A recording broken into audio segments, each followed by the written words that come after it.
بسم اللہ الرحمن الرحیم۔ الحمدللہ اللہ تعالیٰ کا احسان ہے، فضل و کرم ہے کہ 2016 سے الکحف ایجوکیشنل فاؤنڈیشن کا یہ روحانی اور تعلیمی سفر آپ حضرات کی دعاؤں سے، اللہ کے خاص فضل و کرم سے جاری و ساری ہے۔ اللہ تعالیٰ اس کو قبول فرمائے۔ ہمارا پروگرام سالانہ کانوکیشن کا ہے، جو طلباء اور طالبات شوق کے ساتھ سارا سال پڑھتے ہیں اور اس میں پھر ان کی حوصلہ افزائی کی جاتی ہے۔ جو بچیاں ہیں جو عالمہ بن چکی ہوتی ہیں، ہماری اماں جان جنگ سے تشریف لا کر خاص طور سے ان کے چادر پوشی کرتی ہیں، تو ایک بڑی روحانی جو ہے وہ کیفیت ہوتی ہے۔ اور الحمدللہ ہم سب کے شیخ حضرت پیر حافظ ذوالفقار احمد نقشبندی دامت برکاتہ العالیہ سرپرستی کے لیے تشریف لا رہے ہیں۔ پہلے بھی ہمیشہ پابندی سے حضرت تشریف لاتے رہے۔ آپ کی زندگی، ساری زندگی دین کی خدمت میں، محنت میں گزر گئی، دور دراز کے سفر میں گزر گئی۔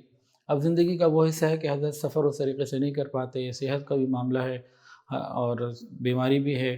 یہ حضرت جی کی خاص شفقت اور خاص مہربانی ہے کہ ہمارے یہاں تشریف لا رہے ہیں۔ اب ایسے موقع کم ملتے ہیں اہل لاہور کے لیے، تو اور پہلے سے کم ہو گئے ہیں۔ اس موقع کو غنیمت جانیے اور اس سنہری اور اس بہترین موقع سے فائدہ اٹھائیے۔ اور ایک اہم ترین بات یہ ہے کہ کانوکیشن بدھ کے دن آ رہا ہے، ورکنگ ڈے ہے، ورکنگ ٹائم ہے، سب کی بے شمار مصروفیات ہیں، لیکن ایک اتنے بڑے شیخ کی دعاؤں میں شامل ہونا، بزرگ کی صحبت میں آنا، ایک روحانی علمی مجلس میں آنا اور اس انوارات اور برکات کو لینا، تو یہ بھی بہت قیمتی چیز ہے۔ تو اگر ہم اس کا موازنہ کریں تو اگر ہم دنیا کی کچھ چیزوں کو کچھ دیر کے لیے تھوڑا سا آگے پیچھے کرنا ہے، ختم تو نہیں کرنا، تھوڑا سا آگے پیچھے کر کے آنا ہے، تو اس میں ہماری بھی حوصلہ افزائی ہوگی۔ جو طالبات طلباء سارا سال پڑھتے ہیں ان کی حوصلہ افزائی ہوگی، ان کے والدین کی حوصلہ افزائی ہوگی۔ یہ مردوں کے لیے بھی ایک سعادت ہے اور عورتوں کے لیے بھی سعادت ہے۔ اور جو مستورات آئیں گی وہ دیکھیں گی کہ ہمارے ہاں جو بچیوں کی چادر پوشی ہوتی ہے اس میں غیر شادی شدہ بھی ہیں، شادی شدہ بھی ہیں، خود نانی دادی بھی ہیں،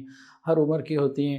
اور یہ چیز اس بات کا جو ہے وہ اظہار کرتی ہے کہ الحمدللہ ہمارے یہاں تعلیم میں ہر ایک کو توجہ دینے کی کوشش کی جاتی ہے، اور زندگی کے ہر طبقے کے لیے، مردوں کے لیے، عورتوں کے لیے مواقع الحمدللہ ہیں دین کو سیکھنے کے، اپنی آخرت بنانے اور سنوارنے کے۔ آئیے شوق کے ساتھ آئیے اور حضرت کی دعاؤں میں بھی شامل ہوں اور اللہ رب العزت کی رحمتوں کو خوب سمیٹیں۔